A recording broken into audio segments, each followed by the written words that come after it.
Operation सिंदूर के बाद देश के अलग अलग राज्यों से जो खबरें आई वो बेहद चौंकाने वाली थी।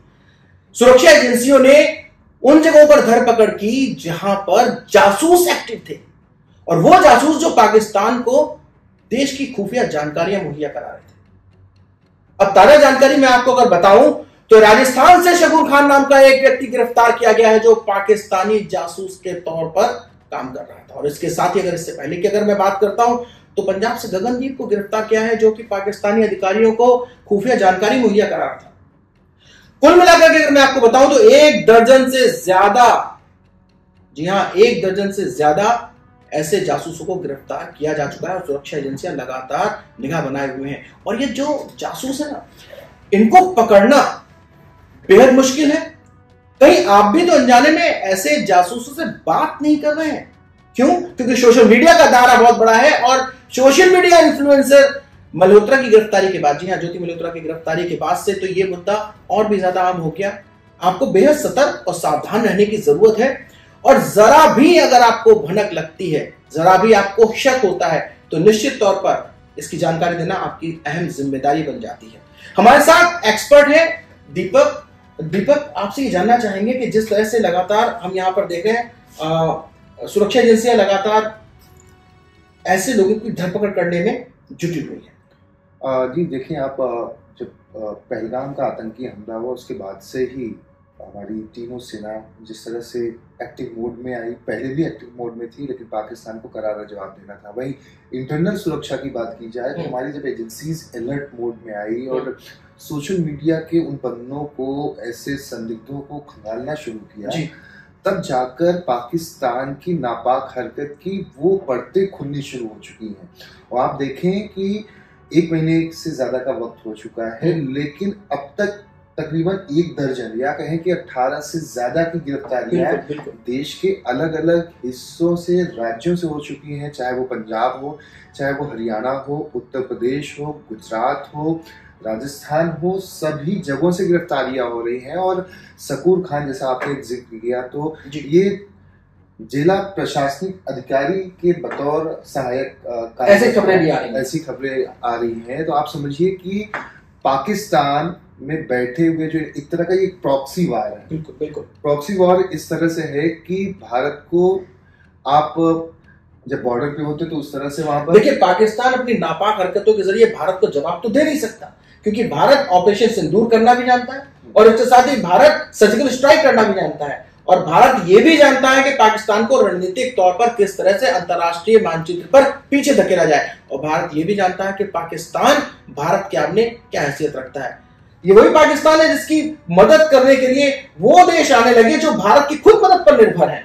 लेकिन यहां पर दीपक, आपसे ये आगे जानकारी जानना चाहेंगे, जिस तरह आपने बताया कि पुलिस ने और हमारी सुरक्षा एजेंसी ने बड़ा ब्रेक थ्रू किया है और ऐसी जगहों पर धरपकड़ करके जासूसों को पकड़ा है जो छिपे हुए थे। तो ऐसे जासूस जो छिपे हुए हों, और चूंकि हमारा जो देश है वो सोशल मीडिया इन्फ्लुएंसर्स के बहुत इन्फ्लुएंस रहता है, हम ये कहें, और सोशल मीडिया को बहुत जबरदस्त तरीके से यूज भी करता है। हनी ट्रैप में ना फंसे तो आखिर ऐसा क्या किया जाए? कुछ ऐसी जानकारी आप हमें अगर मुहैया करा पाए ताकि हम अपने युवा दर्शकों को बता सकें कि कम से कम आप सावधान रहें, सतर्क रहें, क्योंकि सुरक्षा एजेंसियों की निगाह तो सब पर। जी बिल्कुल। और एक तरह का हम कहें तो ये एक तरह का स्लीपर सेल, जो सोशल मीडिया का स्लीपर सेल है पाकिस्तान के जरिए, वो एक्टिवेट किया गया है जिस पर धरपकड़ जारी है।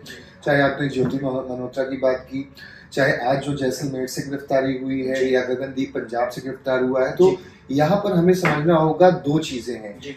पाकिस्तान में बैठे हुए आईएसआई के जो एजेंट्स हैं, जो उनके हुक्मरान हैं, वो हनी ट्रैप में पहले फंसाने की कोशिश शख्स के लिए करते हैं जो युवा हो, जो खासतौर पर किसी सरकारी पद पर कहीं ऐसी जगह महत्वपूर्ण पदों पर कार्यरत हो, चाहे वो सीआरपीएफ हो, चाहे वो बीएसएफ हो, या गृह मंत्रालय हो, या पुलिस डिपार्टमेंट हो, जहां पर वो अंदर की खबरें निकाल सके। तो वहां पर वो लड़कियों के जरिए, हिंदू लड़कियों का नाम दिया जाएगा, देश के अलग अलग हिस्सों से वो आईपी एड्रेस चेंज करके ऐसे बात कराएंगे कि लगेगा कि वो भारतीय ही हैं। लेकिन जब आप उनके हनी ट्रैप में फंस जाओगे तो आपकी मजबूरी हो जाती है कि आप फिर साझा करने लगते हैं जानकारी, जैसा कि दिल्ली में देखा गया सीआरपीएफ का एक अधिकारी गिरफ्तार हुआ।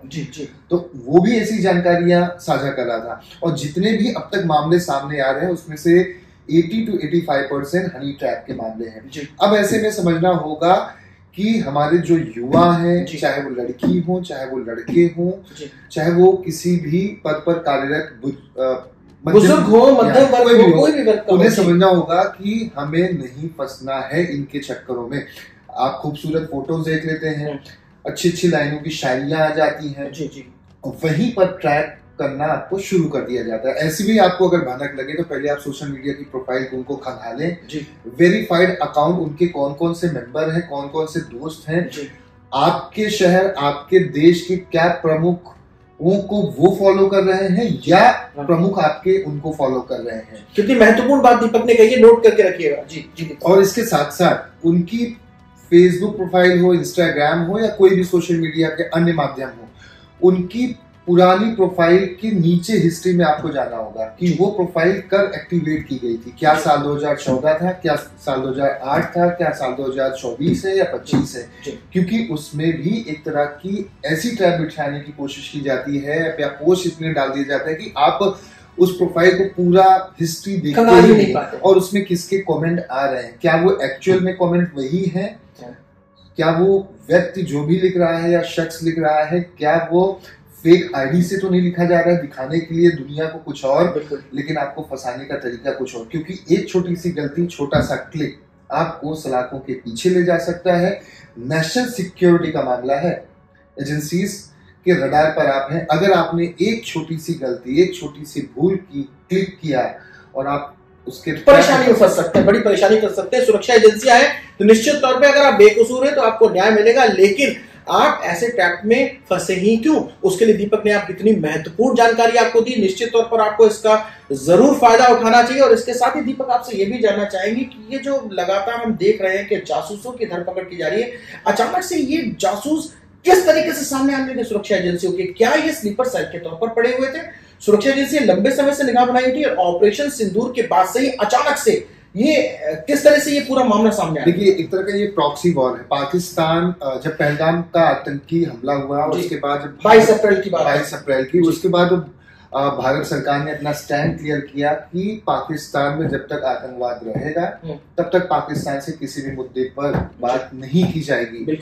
लेकिन चीन हो या फिर पाकिस्तान हो, ये मिलकर भारत की युवाओं को बरगलाने की कोशिश करते हैं, माइंड वॉश करते हैं, उन्हें आर्थिक रूप से मदद करने की कोशिश की जाती है, पैसे भी मुहैया कराए जाते हैं यहाँ पर जो उनके स्लीपर सेल एक्टिव है। इसीलिए एजेंसीज के रडार पर ये काफी समय से चल रहे थे। जितनी भी अब तक गिरफ्तारियां हुई है, उनके बैकग्राउंड को खंगाला जा रहा है, उनके बैकग्राउंड की एक एक डिटेल निकाली जा रही है, उनके टावर लोकेशन, उनके मोबाइल फोन में किसके वीडियो हैं, कितने वीडियो कहाँ कहाँ के आपने बनाए हैं, क्या कुछ महत्वपूर्ण ऐसी जगहों के आपने फोटोग्राफ्स या वीडियोस शेयर किए। क्योंकि गुजरात में भी देखा गया कि जब एक शख्स को गिरफ्तार किया गया तो उसने भुज जो 1971 में रनवे को तबाह किया था पाकिस्तान में, उसके बाद 72 घंटों में किस तरह से वहां की महिलाओं ने, 300 की महिलाओं की करीब में महिलाओं ने उस भुज के एयरबेस को तैयार किया। उसके बाद भारत ने वो जंग जीती थी, उस पर अजय देवगन और सोनाक्षी सिन्हा की फिल्म भी बन चुकी है। तो वहां पर भी वो शख्स ने नेवी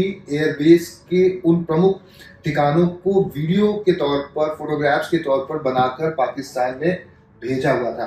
तो इस तरह से वो ट्रैप में फंसाते हैं, पैसे का लालच दिया जाएगा, आपको खूबसूरत हसीनाओं की धोखे से वार करने में पाकिस्तान बिल्कुल फेमस है। जैसे आपने अभी जानकारी दी वो भी, और इसके साथ आपने हनी ट्रैप बात की वो भी, और इसके साथ ही आतंकी हमला जो 22 अप्रैल को वो भी, ये धोखे से ही वार है। भारत एक संपन्न देश है, अंतरराष्ट्रीय स्तर पर भारत की अपनी एक अलग इमेज है, भारत एक उभरती हुई अर्थव्यवस्था भी है, इसके साथ ही महाशक्ति के तौर पर भी लगातार तेजी से आगे बढ़ रहा है। भारत के युवा हर क्षेत्र में अपना परचम भी लहरा रहे हैं। तो ऐसे में पाकिस्तान जो भारत को हमेशा दुश्मन की निगाह से देखता है, इस तरह की नापाक हरकतें करता है, फिर अंतरराष्ट्रीय मंच पर यह भी बताने की कोशिश करता है कि गलती उसकी नहीं है। दीपक इस तमाम जानकारी को देने के लिए आपका बहुत बहुत धन्यवाद। तो ये थे हमारे साथ हमारे वरिष्ठ संवाददाता दीपक दुबे, जिन्होंने आपको तमाम वो जानकारियां दी जो आपके लिए बेहद अहम है। ऐसी ही तमाम जानकारी के लिए देखते रहिए दिल्ली 24।